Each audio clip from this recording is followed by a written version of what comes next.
অন্য যেসব সংগঠন আছে তারা তো আলটিমেটলি রাজনীতি করতেছে, তাইলে একটা সংগঠনের উপর কেন নিষেধাজ্ঞা?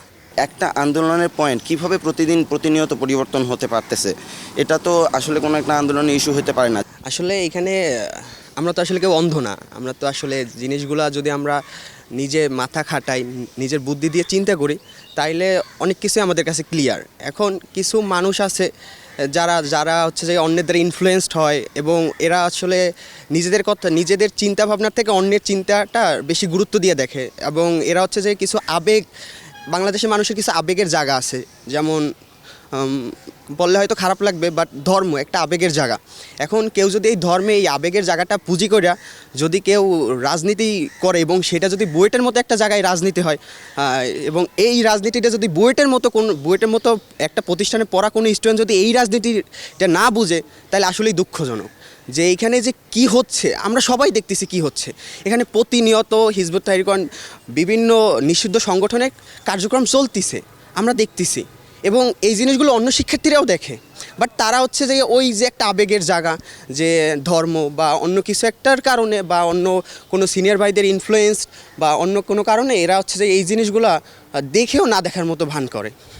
এই জিনিসটা হচ্ছে আসলেই দুঃখজনক যে কিভাবে সম্ভব যে এখানে অন্য সকল রাজনীতি আসলে নিষিদ্ধ, তারপরও অন্য যেসব সংগঠন আছে তারা তো আলটিমেটলি রাজনীতি করতেছে, তাইলে একটা সংগঠনের উপর কেন নিষেধাজ্ঞা?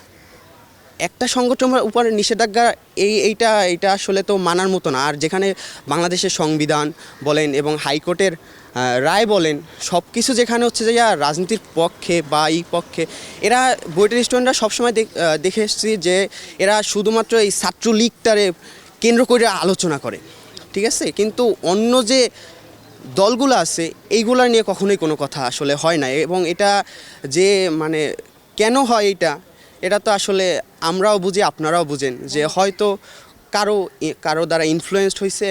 আমরা দেখতে পাইছি যে আন্দোলনের শুরুতে আজকে ছাত্র রাজনীতির বিরুদ্ধে বুয়েটের সাধারণ শিক্ষার্থীরা যেভাবে বায়াসড হয়ে আন্দোলন করতেছে, এই আন্দোলনের বিরুদ্ধে আমরা সবসময় দেখতে পাইছি যে এখানে বিশেষ কিছু দাবি উত্থাপন করা হয়েছে। আজকে আমরা যদি দেখি, আমাদের আন্দোলনের শুরু থেকে প্রথমে 13টি পয়েন্ট উত্থাপন করা হয়েছিল, এরপরে একই সাথে 6টি পয়েন্ট, 2টি পয়েন্ট, এবং এই পয়েন্টগুলো প্রতিদিন পরিবর্তন হয়েছে। আমরা যদি দেখি যে একটা আন্দোলনের পয়েন্ট কিভাবে প্রতিনিয়ত পরিবর্তন হতে পারতেছে, এটা তো আসলে কোনো একটা আন্দোলনের ইস্যু হতে পারে না। যেখানে আজকে আমাদের হাইকোর্ট রায় প্রদান করে দিয়েছে যে ছাত্র রাজনীতি, বুয়েটের অর্ডিন্যান্সে ছাত্র রাজনীতির করার রায় প্রদান করে দিয়েছে, ঠিক সেই মুহূর্তে এইভাবে আন্দোলনের দাবি পরিবর্তন হওয়া ঠিক কতটা যুক্তিযুক্ত তা আমার মাথায় আসতেছে না।